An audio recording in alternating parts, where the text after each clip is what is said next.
Welcome to the Indomitable podcast. I'm your host, Di Cerullo, and today we have someone very special that will leave you inspired. My guest today is the indomitable Heather Tharpe. So, y'all, I first met Heather years ago now when she joined a networking group that I was a part of, and at that point, I had never considered hypnosis for myself. My son, who is ADHD and was 6 at the time, was becoming really aware of differences between himself and his classmates, and he was really struggling with his confidence as a result. So it broke my heart because I'm ADHD and I knew what he was experiencing. So over time, after seeing Heather, he became his own advocate in school and grew into the class's neurodiversity expert. So, seeing the amazing growth he was experiencing with Heather's help, I started seeing her weekly as self-care that I did for myself.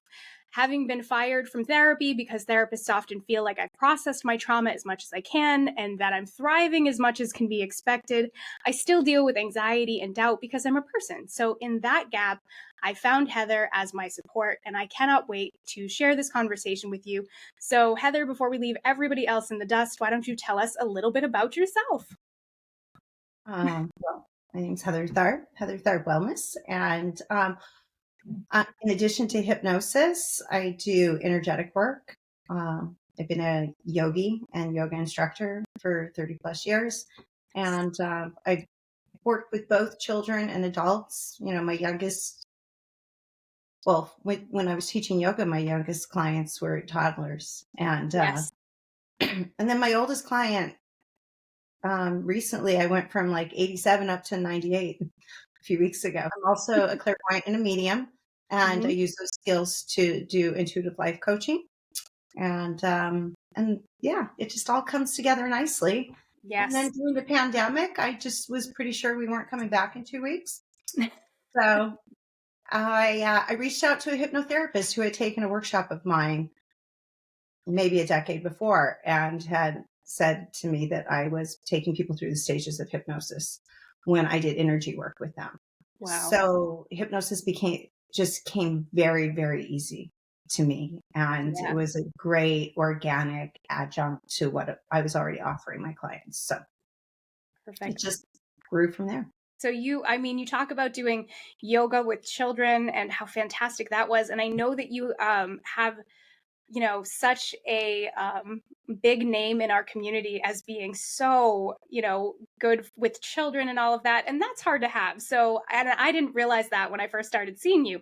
So how did you go from, doing all of the amazing stuff you were doing with children and sort of making sure that they were seen up into this now doing hypnosis and mediumship and making sure that you are doing the absolute most in our community when it comes to wellness? Well, I'm also 6 children, so it wasn't really an option to not know how to work with and deal with kids. Right. And then from there, I was a babysitter who had a wait list. I created a niche for myself Yeah. in pudding. Yeah. And Yeah. I was called the pudding babysitter, and I made way more money than the rest of my friends did who were babysitting. And then I went on to become a early childhood educator. I have a background in Montessori and a background in health and fitness. And I did both of those things around the same time. So around the time I first started teaching, I started creating children's wellness or fitness programs. But with I wanted to approach it with a new edge. I didn't want it to be competitive. I wanted to teach children to love to move their bodies, but not necessarily have to be the person who was scoring the goals. Right. Right.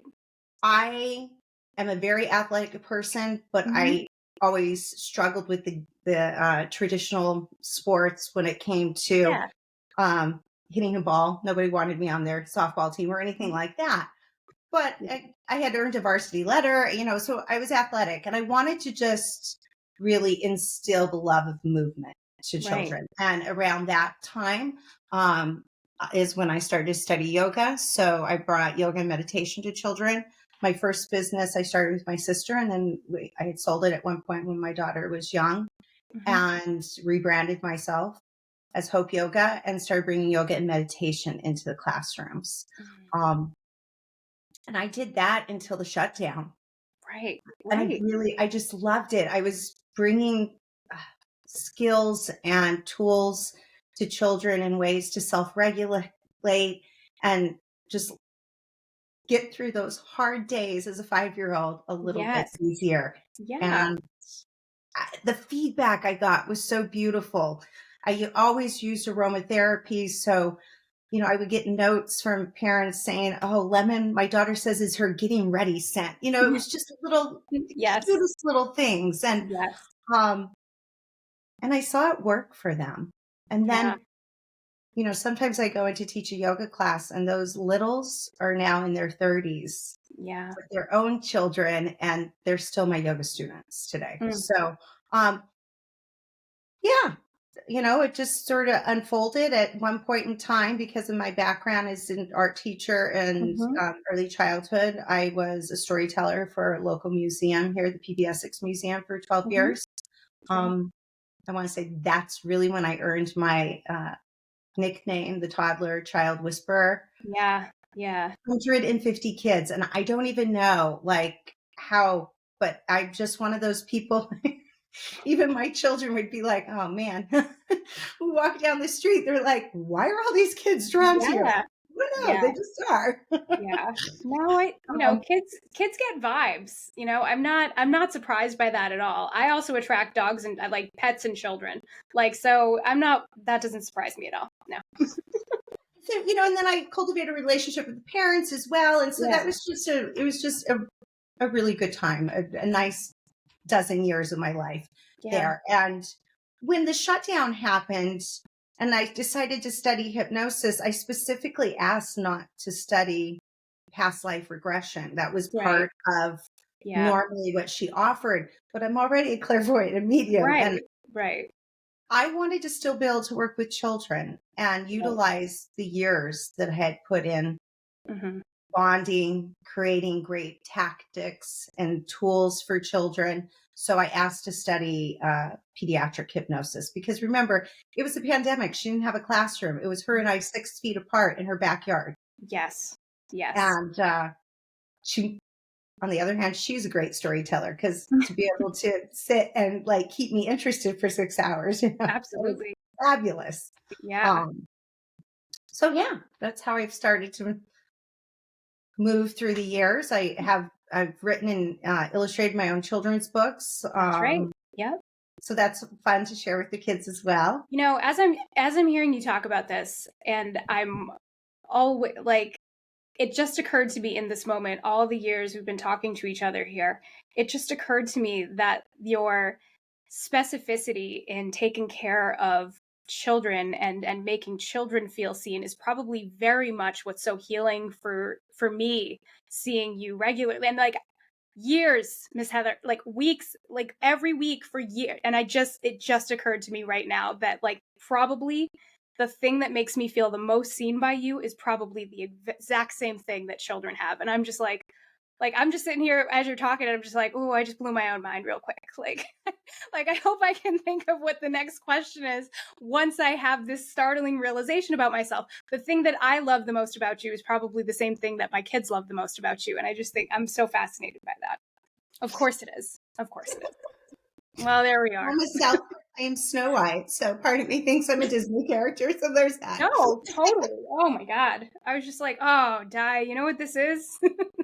This is because you weren't seen as a child, and this amazing person is just an expert at seeing that inner child and speaking to those sorts of those hurts. So I'm just like, oh, of course it is. And I think it's what you just said. I had a challenging childhood, and Yeah, I didn't feel seen. right, And right, so to be able to give that to children is incredibly healing for myself. right, and inner children, And like inner children. little Heather, 7-year-old Yes, Heather. Yes. yes. Oh my gosh, that's profound. I'm happy to have discovered that. Why don't you talk about what you do in when it comes to children or big children?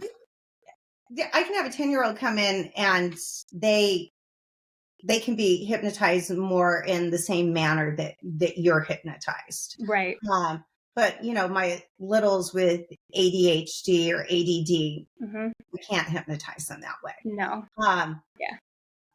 So my process, and I know everybody's process is different, is to bond with them, Yeah.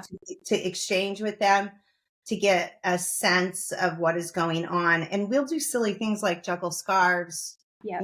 We pull cards, Mm-hmm. yoga cards, we'll do yoga poses. So I'm talking to them as we're like engaging in activity together. Mm-hmm. Then I'll read them a story and I ask them to, close their eyes. It's like a chapter book. They're going to make the pictures with their mind. And then it occurred to me because, Heather, you've been a children's storyteller for decades. So why not create stories that they can listen to at the most receptive time of day? So the most receptive time of day, the time that we're the most impressionable, is when we first wake up in the morning, right before we go to sleep at night. So that's why I have a log of bedtime stories that I will, as you know, I'll send. I do. And I think this week they should be going back to this story. And I don't feel the need to make up a lot of new stories all the time.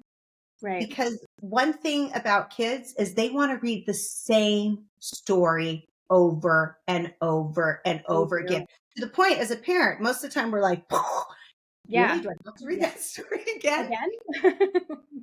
Even in the 90s, there was some elementary educators who created books that for teachers about using books over and over again to create lesson plans within the classroom, because children want to hear the same story over and over again. Right. And so I can plant little seeds when I'm working with them. And then they have these bedtime stories. And I've had children, one child in particular, who he was very suspicious of me, very little analytical mind, like, what's your favorite color? Why do you want to know that? Oh, okay. But why'd you ask? Exactly. Are you going to do something to my brain if you know my favorite color? I know. But he was very interested in listening to my bedtime stories.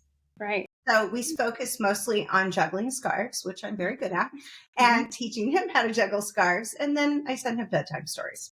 Yep. So, yeah. And then as you know, as an adult, I send my adults tools, techniques, and recordings of things to use to reinforce it. Hypnosis is a tool. Mindfulness is a practice, because I've been in the field of mindfulness and I practice what I preach. I'm not somebody who just does it for a profession. It's part of my everyday ritual. I've taken the tool of hypnosis and the practice of mindfulness, and I bring both elements to the table. Right. Even if a client comes in, and obviously you need to know your client, you need to know how to read the room. But if I feel it's necessary to add Reiki to our time together, then I will, I'll ask permission, or I'll say, hey, can I give you some Reiki today? And I work with a lot of teenagers, and I find that teenagers respond really well to Reiki. Even my own teenagers do. And that piece of Reiki can really calm them down if they're feeling anxious about maybe not knowing what hypnosis is going to be about. But I always pull out my pocket watch just for, a little fun, because I realized from the first little kid coming in that he just asked me, do you have a pocket watch? I was like, well, I don't, but I could. Would you like to see one? He's like, can you hypnotize me with a pocket watch? I go, actually, I can. So I had Amazon deliver me one the next day. And they have a choice. They can use a pocket watch if they want to, because that's fun for them. They've seen it on Scooby-Doo. Absolutely. So there's Absolutely. many different things that I bring into it. And for that reason, you find, it's like any therapist, you find the right therapist that works Find the for right you. thing for you. Yeah. Yep. And I'll say more science with people who are more science, because I'm very science-based as well. Yes, I was born a clairvoyant and a medium, but I am a very science-based person. And I had to really educate myself in woo-woo to embrace woo-woo. I was one of those people who were like, they were, it's a full moon. The kids are going crazy. I was like, that's a bunch of bull.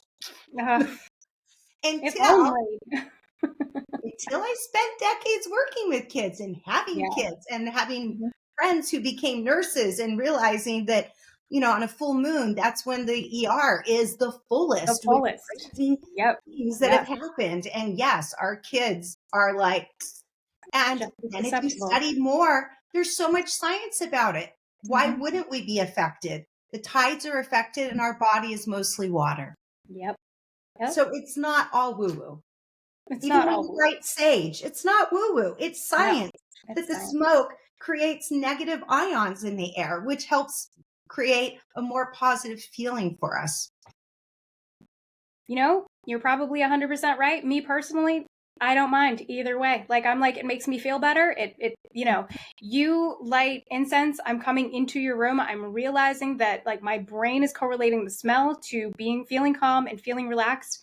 I will like come flying in from whatever craziness of my day, and I'll walk through your door and I'm just like, oh, okay, we're going to relax now. So I hear you saying, oh, it's doing all this stuff. And I'm just like, you know what it's doing? It relaxes me. And thusly, I care not. Like, I do not care. And and I know you call me Miss Heather, so I do. I call you Miss. So for I anybody should have listening, call you Miss Di. no, I call her Miss Heather because I talk about her so much to my children, and I refuse to let them just say an adult's first name. Like that feels weird to me. So I still call her Miss Heather. Yes. So when I was Miss Heather 24/7, I mean, this is what I learned in Montessori. It's all about engaging the senses. The more senses you can engage, the more you can imprint the experience. Mm-hmm. So I do use senses. I do use, the incense to create that smell. And because you suggested it to me, I now sell it in my You should. office because Yes. they're like, Take I Miss feel Heather's so relaxation home relaxed. with you. They're like, I feel so relaxed when I come in here and I just smell the room, and I will use different essential oils and even ask people to bring in their own favorite essential oil because I don't keep all, 300 different types of essential oils around. Mm-hmm. Because then if they use it during their hypnosis experience or during an energetic experience, and then they use it the next day and they're wearing it as perfume, it takes them back to that moment and that place That's of right. calm.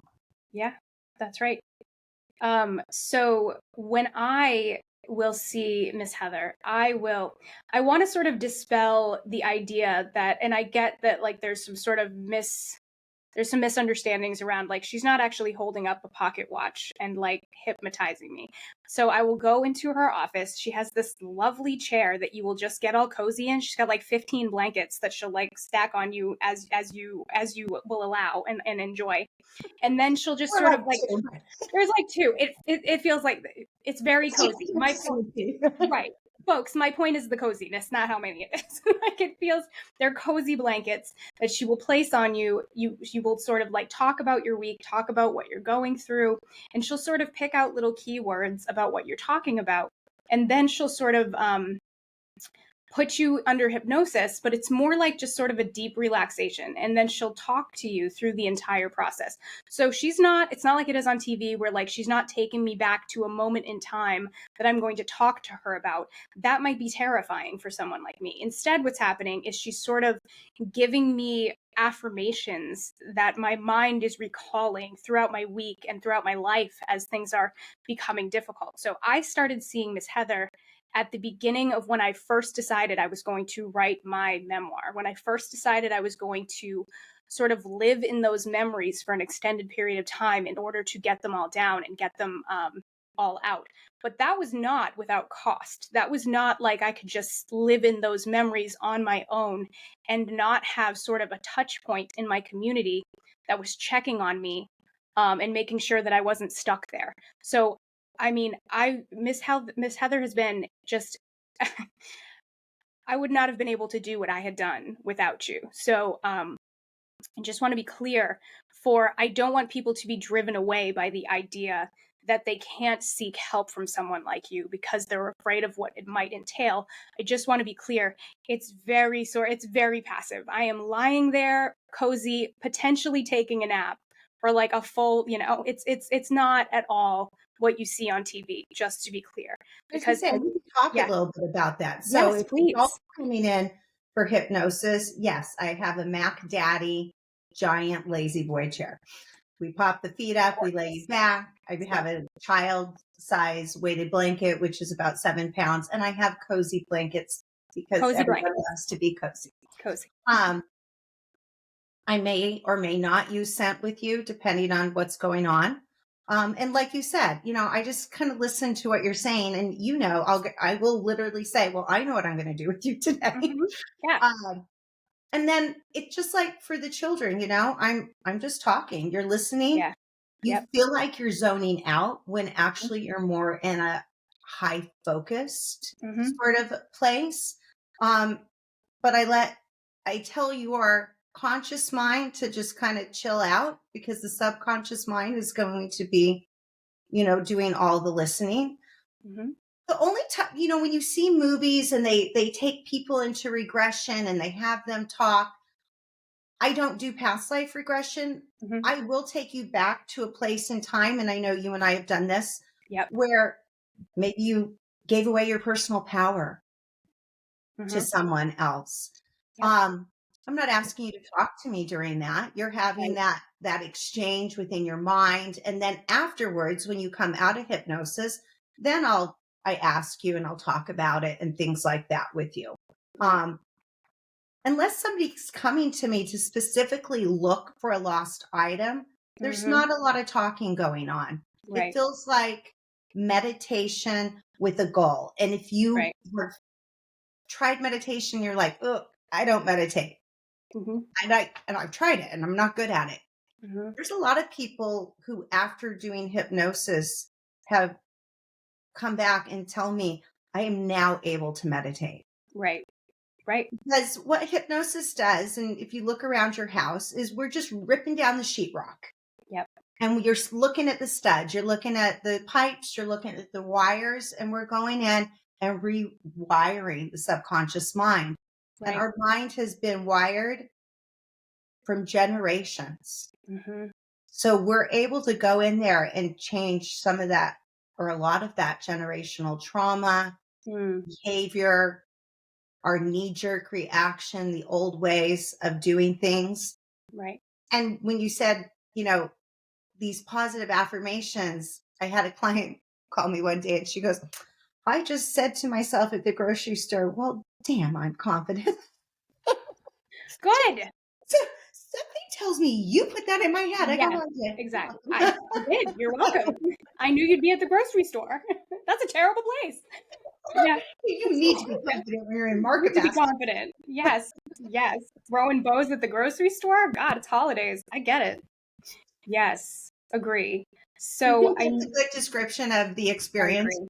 I Okay. do. I agree. I think that's great. And honestly, And I came to it on my own. I started mhm, going to hypnotherapy because I was mhm, biting my nails my whole mhm, life, but I was destroying my hands during my divorce. And mhm.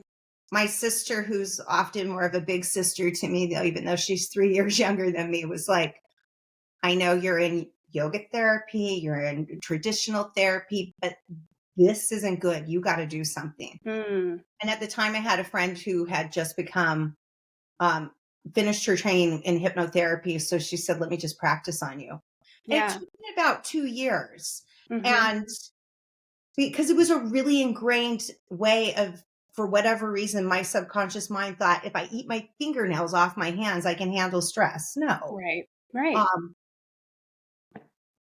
but I realized the layers of other things that needed to be addressed, not just, it wasn't the nail biting.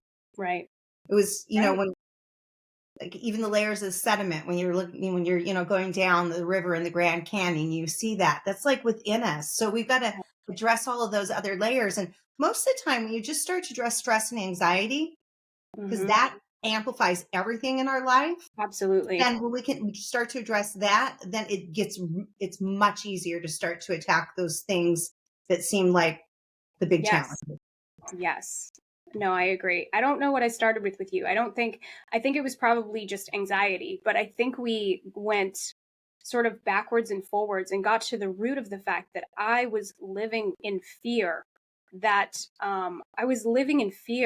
people who had hurt me would be able to find me still. And that was a very child deep fear. And a lot of them were. Like a lot of the things that I have worked with you on were just so much more we're just so much deeper than surface level, right? Like, so I thought that my biggest problem was like reading too much news, but I didn't realize what I was doing is reading the news to sort of keep my anxiety at a manageable level so that I didn't feel some of the things that I was dealing with emotionally. I didn't realize I was doing that as a coping mechanism. I didn't realize I was throwing that energy in. But over time, I realized that I wasn't that child anymore.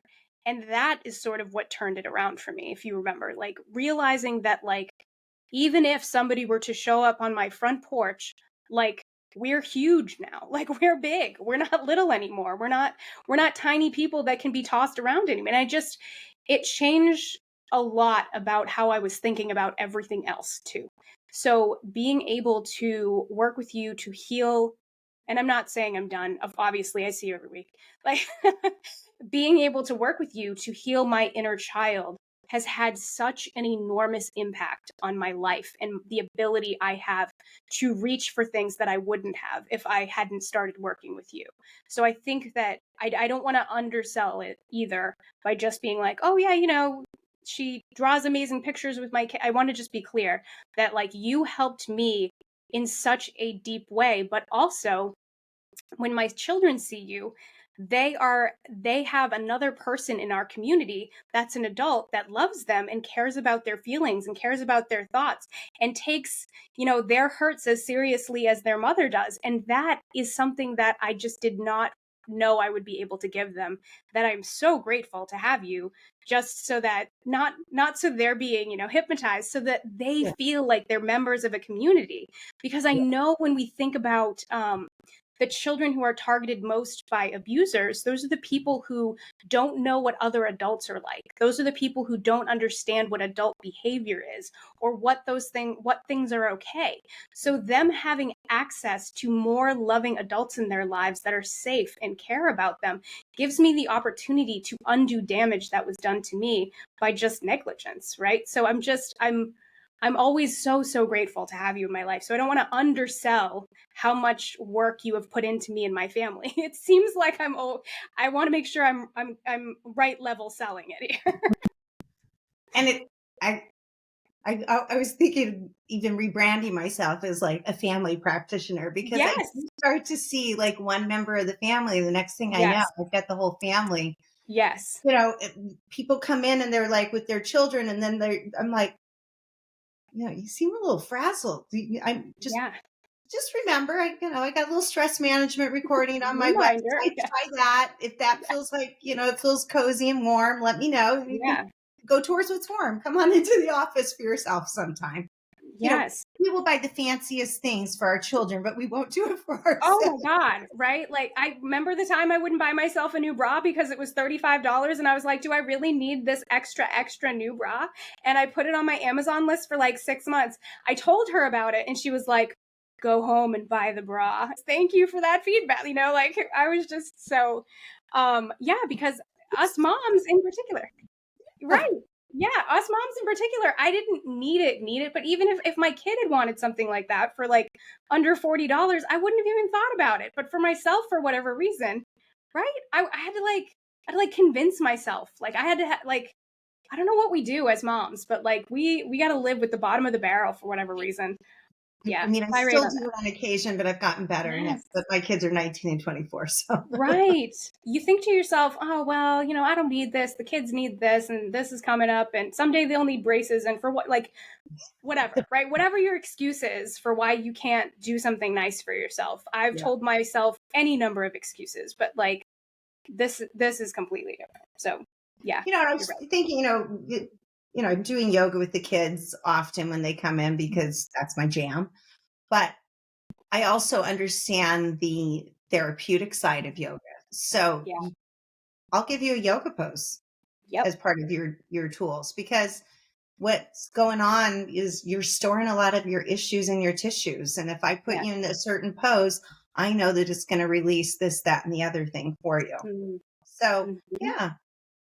Yeah. So you're like one-stop wellness all the time. And I'm just, I mean, I don't know. So anytime I always send all my friends to you as well. I've always, and like then then they become your friends too, and like that is my favorite. So like I mean I've just had such good experience sending people your way, and just I get all the extra credit points because they're just like, oh, how did you find her? She's so great. I love her so much. You know, like, and it's just so. I mean that's why I wanted to have you on, because I was like, everybody. This is the thing that is helping me go to where I need to go, given where I started, because I'll have people read my book and they'll just be like, how did you do these? And I'm just like, I just want to introduce like the team of like, you know, like all the people I have to have in my life that are there, that I was lucky enough to bring into my life, you know, just so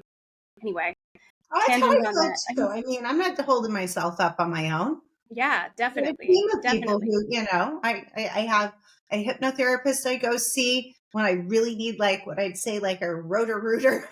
Yes. Yes, And absolutely. then I have my traditional therapist. I do hypnosis on myself Mhm. probably every few days. Yeah. Yeah. I also am neurodiverse, and Mhm. I am very grateful to the amount of stuff that falls out of your mouth about neurodiversity, because I feel like you've taught me things about myself as well. And Right. it's like when you talk about your friends and introducing your friends, this community grows, but in a really great, like, enlightened, educated way. Right. Right. Well, I mean, neurodiverse people experience, like most of us, like high 90% experience rejection sensitivity, just because we're so aware of how, by looking at people's faces, whether or not they are understanding us or care to, or whether we are being, you know, misunderstood or rejected. And we hate neurodiverse people, hate to be misunderstood. So we get really, really adept at being face readers. So most of us experience rejection sensitivity. So it is so important to understand that about yourself, so that you're not thinking, oh, I'm just a crazy person. I'm just somebody who deals with this stuff. I'm bad. I'm this, I'm that. Because we all feel that way. And I always say it is so important to understand that you're a normal zebra, rather than the thinking that you might be a broken horse, right? Like, I just don't, you know? So I always say, better to know, better to know, and be able to do more with that understanding than think badly about yourself. So, I prefer like a normal unicorn because I just would rather oh stay. no, totally. I mean, you can be a normal unicorn. That's completely fine. Let's be unicorns. Why would we want to be zebras? Good point. I love chatting with you, and I always forget now that there are people listening. I just I feel like since I'm talking to you so regularly, that like I actually have to be aware of an audience this time. So anyway, what do you think is sort of the thing that you hear the most from people when they come to see you? What is the thing that they are reaching out to you for? Or if it's a few things, what are the common things people are reaching out to you for? I definitely have people reach out to me across the spectrum and come Yeah. to me for the traditional things that I believe a lot of us um, first were introduced to hypnosis. If it wasn't Scooby Doo, it Right. was to quit smoking, for Mhm. weight loss. Mhm. I would say most of my clients come to manage anxiety, Mm. to deal with things that they weren't able to. They're dealing with them in traditional therapy, but they know that through hypnosis they can have some faster results. Right. Right. Um, and so I find that even I get referrals from doctors and Yep. therapists, like, Right. maybe you should try this in Yes. conjunction to this. Yeah. Um, and I do, and they do get faster results. But then I also have a lot of people who come to me because this form of therapy just feels better to them. They Yeah. leave the office feeling better. They take 20 minutes to talk. they take 40 minutes to basically lay down, Yep. and they feel like they're just more, it's a more efficient form of therapy for them. Right. Right. I think that there is definitely a need for all types of therapy, All types of and therapy. I've Yes. probably done all types of therapy Same. myself. Mhm. Um, and then I find that a lot of people reach out to me for the relatability piece. So, Mm. I'm very active on social media. I have a pretty big list of people that I send monthly newsletters out to. My life, the things I've done, the things I've lived, the things I've experienced is so diverse that I Mm. seem to be relatable to a really wide spectrum of people. Right. Right. Um, and so for my own personal sharing and being transparent and authentic with the community, people reach out to me because of that. Of course. I can imagine. Yeah, no, I agree. All forms of therapy, we absolutely like. I am a big supporter of therapy. To be clear, I am saying that there was a huge gap between my ability to heal from what I had been through in regular therapy. Same. I had talked it all out. I had been prescribed medication. I had gone through all of that process first. And I was at the place where I was being told that I couldn't be helped anymore. Like I couldn't, I had already dealt, like air quotes, dealt with my trauma, and yet I was still feeling the same dread and anxiety and fear that I had lived with for my entire life, and talk therapy just wasn't touching it. So I just want to be clear, I'm a very big fan of therapy and I've benefited from therapy in my life, but there was a gap in my life between the trauma I had experienced and my ability to heal from it on my own with just your run of the mill therapy, so to speak. Same here. I mean, and I've done EMD. I mean, done everything I've done everything. personally. Yeah. And just, to be transparent, I too, was sexually abused as a child. Thank you for sharing that. Yeah. And so, there was a lot of issues in my tissues to work out. Right. Right. Um, which is why some of the times I will say, hey, I want you to do a yoga pose. When I Mm, first was starting to practice yoga, it took me 3 months, and your followers can Google what a bridge pose is. But if mhm, I went into bridge pose, I sobbed uncontrollably afterwards. But I knew mm, that I felt just enough of a shift that if I mhm, kept on doing it and I was consistent, consistency is key to anything in life. If I was mhm, consistent, there was going to be a day where it was going to change. And there was. It was about 3 months in where I sat up, and instead of sobbing, I felt light. mm, When I was diagnosed with a heart condition in my late 20s, you know, I knew that from what the doctor said that I needed to start to I was teaching at the time, 28 aerobics classes. I was punching, I was jumping, I was doing jumping mhm, jacks, I was doing all these things. I needed to do something different. And that's when I discovered John Kabat-Zinn. mhm, His book, Wherever You Go, There You Are, is my Bible. And mhm, I made meditation a daily thing. Now, I, I would say for probably 15, 18 years, practiced mindfulness like at the gate of meditation. And mm, I always talk about like the tapping of the fingers because it's kind of like mhm, the using of the mandala beads, but the tapping of the fingers also is that whole sensorial piece. It imprints it. So mhm. I always use my fingers when I meditate. It's a thing for me. It works for me. And I would literally just require myself to sit for 5 minutes. Yeah. And if I felt like I could do more, then I would do more.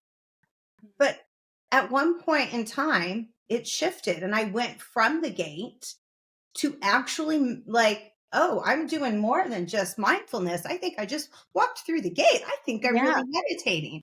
Mhm. So I think so many times people give up very Yeah. early on. Yeah. I mean, so I'm talking over a decade, and I Yeah. didn't give up. And eventually I got there. So those are the sorts of tools that I try to share with everybody when they come in, whether it's a yoga private or whether it's a hypnosis. Mm, mhm, You're coming for a yoga private.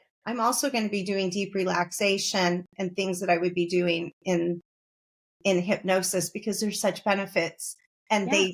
they come so beautifully together. Yeah, absolutely. I mean, I was terrible at meditating, right? Like and what I mean by that is I had people say to me before, "Oh, well, Di, you need to meditate. Have you tried meditation?" So, like, people like to have really helpful commentary when you're talking about yourself and you're talking about sort of the things that you haven't been able to overcome yet. And you kind of know that they don't know what they're talking about, and you know that they haven't gone through like what you've gone through, but they're like very happy to be like, "Oh, have you tried Pilates? Pilates did wonders for me." And you're just like, "Listen, Sarah Beth, I am so happy for you, but this is a different thing that I'm going through." So, like, I really struggled with meditation and I really struggled to sort of do that on my own. And whenever I'd tell people, they'd be like, "Oh, well, you try harder, you try harder." And so I really had a lot of like, not self hate, but like self upsetness around that. Like, I really did blame myself because I had so much feedback from folks, right? Like people wearing yoga pants every day. And I'm not against wearing yoga pants every day, by the way. Do you, moms? I just mean, like, I'd had like people like really tell me that, like, "Oh, well, you're just not trying hard enough. I do it and it's great." I struggled so much because of ADHD and meditation. Having worked with Miss Mm. Heather for as long as I have found that I am actually really good at like guided meditations now. And I can sit there for a really long time and sort of get really peaceful. And it's just been like, finally, I have found something that works for me because, you go through trauma and then you understand that like certain things aren't going to be healing or helpful for you over time, and it's working for everybody else. And of course, there's the wellness industry that's always like, "Oh, just drink your green smoothies and blah, blah, blah." And you're like, "This is not going to heal my trauma," right? Like, are we talking about the same thing? I don't feel like we're talking about the same thing. I am sorry you got to be that one time, but this is not the same level things we're talking about. I need something like really high level, right?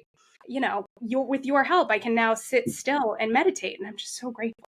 Well, and I'm always working on focus and mental balance, and so of course, if we're going in and rewiring the subconscious mind, Yeah, of course you're going to build to reap those benefits. And then meditation is going to be more than just an app that you bought on your phone that you look at. that I look at and feel bad about, right? Yes, absolutely.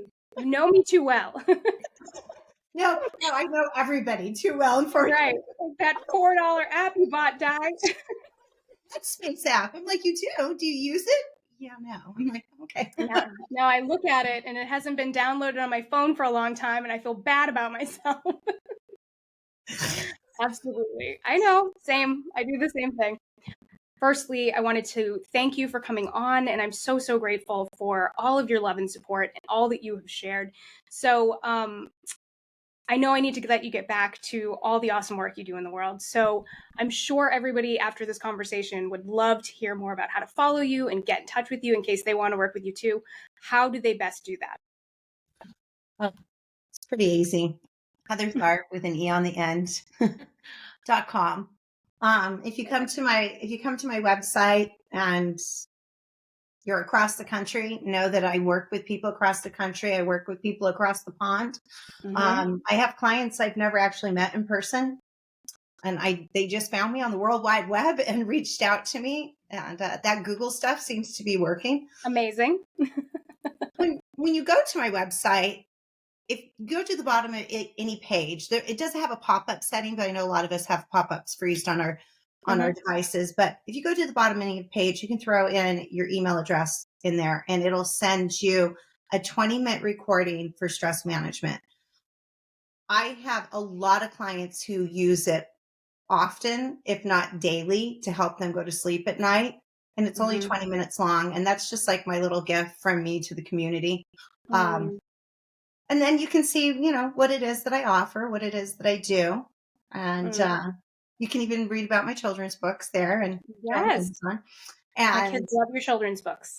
thank you. Thank you. Yes. Yeah, that was a lifelong goal. So, um, and I still have a few more that I need to like dust off and bring to life, but I know you will. Just trying to get my kid off to college. You know, a few I little, personal things I'm trying to do. Yeah. So, and then I have some adult books in me too. So I, yes, not adult books, but clarify here. you do you, boo. Like I'll read your adult books. You know I will. Anyway, Right. yes, I do. I know what you mean. Okay, so I'm sure people are very excited and are going to be reaching out to you, and I'm so glad for that. So, y'all, thank you so much for tuning in today. If you enjoyed this episode, please share it with your friends, and don't forget to subscribe to the Indomitable podcast for more incredible stories of humaning. Remember that my new book, Indomitable, a foster care story, is available wherever you get your books, and it currently has 5 stars on Goodreads. So, also, thank you to all of my friends who came out to visit me at the book signing, including Miss Heather. I was so touched and I had such an amazing time. So, if you have places you'd like me to bring the Indomitable experience to, please reach out to us. And finally, as ever, I am so happy to have you here in community with me. And remember, together we are truly indomitable. Have a great week, everybody. Take care.